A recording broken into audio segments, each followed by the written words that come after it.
Hello, നമസ്കാരം. Jose Kachappilly official ചാനലിലേക്ക് സ്വാഗതം.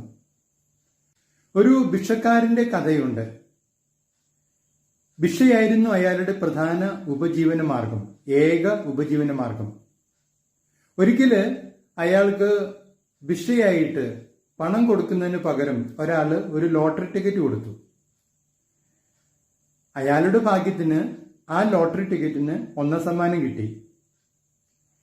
ഭിക്ഷക്കാരന്റെ ജീവിതമാകെ മാറിമറിഞ്ഞു. അയാള് ഭിക്ഷാടനമൊക്കെ നിർത്തി. കൂട്ടുകാരുമൊത്ത് പുതുതായിട്ട് കിട്ടിയ ഈ പണം അടിച്ചു പൊളിക്കലായി അയാളുടെ പ്രധാന വിനോദം.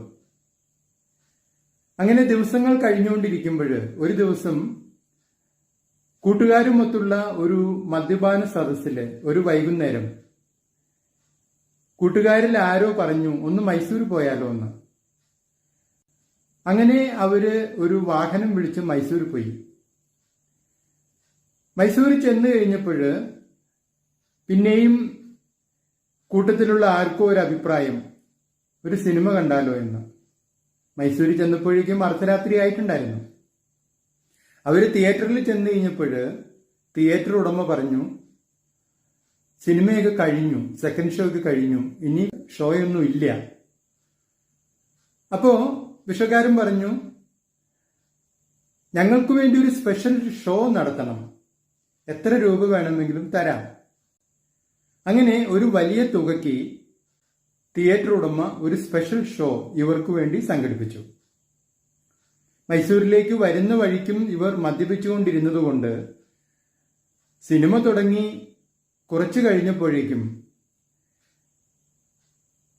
തിയേറ്റർ ഉടമ വന്ന് നോക്കുമ്പോൾ ഭിക്ഷക്കാരൻ ഉൾപ്പെടെ എല്ലാവരും നല്ല ഉറക്കത്തിലാണ്. തിയേറ്റർ ഉടമ ഉടനെ തന്നെ പ്രൊജക്ടറൊക്കെ ഓഫ് ചെയ്ത് എല്ലാവരെയും തട്ടി വിളിച്ചിട്ട്, ഫിലിം കഴിഞ്ഞു, ഇനി നിങ്ങൾക്ക് പോകാം എന്ന് പറഞ്ഞു.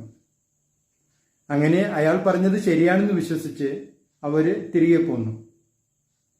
ഇങ്ങനെ പണം ചെലവഴിച്ച് ഒരു ദിവസം നോക്കുമ്പോൾ 5 പൈസ പോലും അയാളുടെ കയ്യിൽ ബാക്കിയില്ല.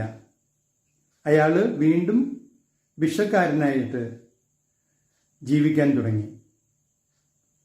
ഓർക്കാപ്പുറത്ത് ഒരു വലിയ തുകയൊക്കെ കിട്ടുന്ന പല ആളുകളുടെയും സ്ഥിതി ഇങ്ങനെയാണ്.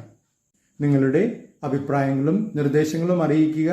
നിങ്ങൾ ഈ ചാനൽ ഇഷ്ടപ്പെടുന്നുണ്ടെങ്കിൽ ലൈക്ക് ചെയ്യുക, സബ്സ്ക്രൈബ് ചെയ്യുക, എല്ലാവർക്കും ഷെയർ ചെയ്യുക.